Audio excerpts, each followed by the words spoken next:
High in the mountains of South America, where the air is thin and the earth itself seems alive, an empire thrived. An empire without iron, without the wheel, without a written alphabet, yet it ruled over millions, built roads longer than Rome's, and raised temples that defied earthquakes. This was the empire of the Inca. But how did a people, isolated among the clouds, rise so fast and fall so suddenly that the world still feels the echo? The legend begins with Manco Capac, the first Inca said to have emerged from Lake Titicaca, sent by the sun god Inti to bring order to the world. Whether myth or history, it gave the Inca divine right. They were not mere rulers, they were children of the sun. In the 1200s, they carved a foothold in the valley of Cusco. At first, they were just one of the many tribes in the Andes, fragile among stronger neighbors. But fate shifted in the 1400s when a man named Pachacuti rose to power. Pachacuti, whose name meant earth shaker, was more than a warrior. He was an architect of the empire. He redesigned Cusco into the shape of a sacred puma, with temples, palaces, plazas radiating power. He expanded with cunning diplomacy, offering protection and food security to allies. Those who resisted, their valleys burned, their people scattered.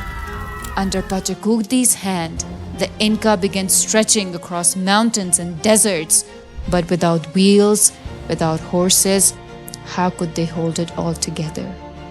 The answer lay in stone and rope. The Inca built an astonishing network of nearly 25,000 miles of highway. The Capac Nian, a road system so vast it rivaled Rome. These roads wound across desert, through jungles, and over passes higher than 16,000 feet. Suspension bridges woven from grass-stained raging rivers swaying in the wind. Runners known as chasques carried messages encoded in Quipu, and noted codes that tracked numbers, accounts, and even narratives were only beginning to decode. With this system, a message could travel over 150 miles in a single day, faster than courier in medieval Europe.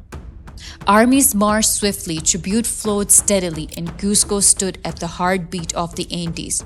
Yet, the true secrets of Inca power wasn't their roads. It was their ability to feed millions in some of the harshest landscape of the earth. The Andes were cruel. Thin air, steep cliffs, sudden frost. But Inca didn't just endure. They thrived. They engineered terraced farms that climbed mountains like giant staircases. Irrigation canals channeled glacier meltwater to fields of maize, quinoa, and potatoes. Potatoes became their lifeline, dozens of varieties able to survive where nothing else grew. They even developed chuño, a freeze-dried potato that could be stored for years. The state collected food into massive storehouses, enough to feed armies or survive droughts. Unlike Europe, where famine killed millions, the Inca created a system of near total food security.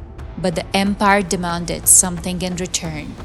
Every man and woman owed mita, a labor tax. They built roads, temples, and fortresses, paying their dues not in coin, but in sweat. One of their greatest monuments to this labor became a symbol of genius and mystery. Hidden in the mountains lies Machu Picchu, was a royal retreat for Pachacuti, a sacred pilgrimage site, a fortress. Its true purpose is still debated. What's certain is its engineering brilliance. Stones weighing dozens of tons were cut and fitted so perfectly that centuries of earthquake could not tear them apart. No mortar, no iron tools, no written blueprints. Yet these walls stand strong while modern cities crumble. To reach it, travelers climbed steep switchbacks into the clouds. To live there was to touch the heavens. To abandon it remains one of the history's great unanswered questions. But as Machu Picchu rose, shadows gathered on the horizon, shadows cast not by nature but by sails across the sea.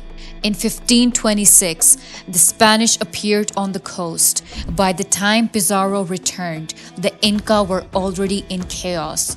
Smallpox carried over mountains before Europeans even arrived, tore through villages, killing millions, including the emperor itself. The empire fractured. Two brothers, Huascar and Atahualpa, waged a civil war for the throne. The land bled, families divided, soldiers exhausted. It was into this storm that Francisco Pizarro walked, with fewer than 200 men, but armed with steel, horses, and gunpowder. At Cajamarca in 1532, Pizarro invited Atahualpa to meet.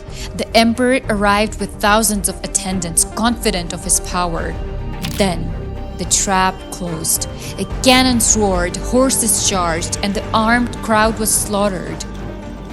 The son of the sun was seized by men he had never imagined could exist. And then came the cruelest twist. Atahualpa offered the Spanish a deal, freedom in exchange for a room filled with gold, and twice over with silver. The Inca stripped temples, looted tombs, melted artifacts, treasure beyond belief, piled high to save the emperor. It was the largest ransom in recorded history, and yet it wasn't enough. The Spanish took the treasure, then killed Atahualpa, strangling the empire's divine center. With him died not only a ruler, but the belief that the Inca was untouchable. Still, resistance burned. In the jungle of Vilcabamba, Inca rebels fought for decades. They struck from hidden fortresses, refusing to yield. But in 1572, the last Inca king, Tupac Amaru, was captured and executed before the crowds in Cusco. His death marked the end of the empire's flame, but not the end of his story. Spain tried to erase the Inca, but their legacy endured. Quichua, the Inca tongue, is still spoken by millions. Their terraces still grow food. Their roads still guide travelers. Festivals still honor Inti, the sun god. And mysteries remain unsolved. How did they move stone weighing hundreds of tons without wheels? What secrets lie hidden in lost cities swallowed by the jungle? What wisdom vanished when Quipu fell silent? The Inca may have fallen, but their story refuses to die. In every carved stone, in every woven textile, in every ritual high in the mountains, the echo of the empire lingers.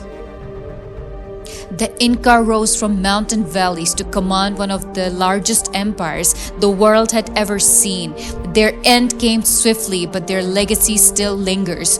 In the stones, in the language, in the people who carry their spirit today. History never dies. It just echoes.